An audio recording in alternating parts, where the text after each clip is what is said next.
Калем кагаз алып мына колума, сени даңктап айтмакчымын кыргызым. Тоолор менен таанылгансың дүйнөгө, устаз деген залкаруулуң чыңгызың.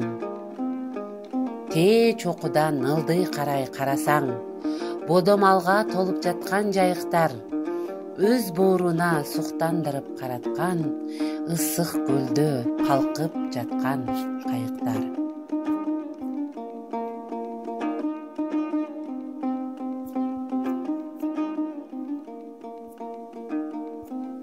Bir 1991 жыл 31 август өлкө тагдыры чечилген күн.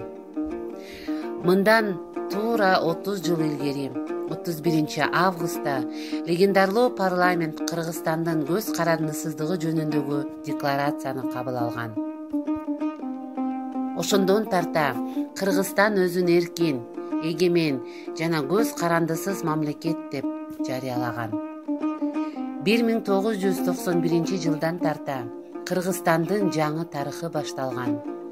Эгемен жана көз карандысыз өлкө катары Кыргызстан башка мамлекеттер менен эки тараптуу дипломатиялык алака катыш түзүп, тең ата мамиле күтүүгө жетишкен.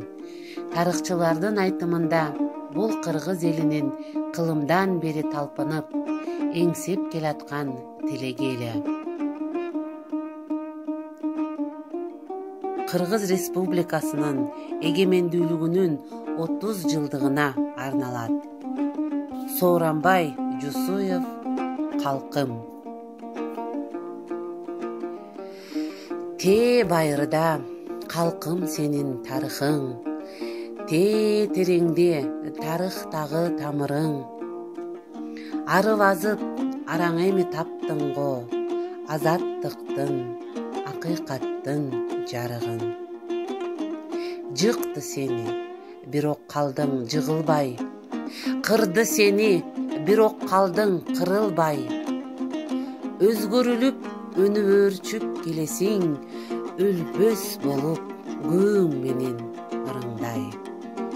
Кыйналсаң да, сенде болгон саясат, ыргалсаң да, сенде болгон парасат. Сен экенсиң көчмөн туруп, көсөм калк, өткөнүңө сереп салып карасак. Көсөмдүгүң көп нерседен билинди, келечекке арнап бүткүл дилиңди. Сактап келдиң канга сиңген манасты, сактап келдиң жандай ыйык тилиңди. Айкөл калкым, келген кези оматың, ал оматың кебелбесин обасын. Күү угулуп комузуңдан миң сырдуу, күн күлүңдөп нурдап турсун тоо башың.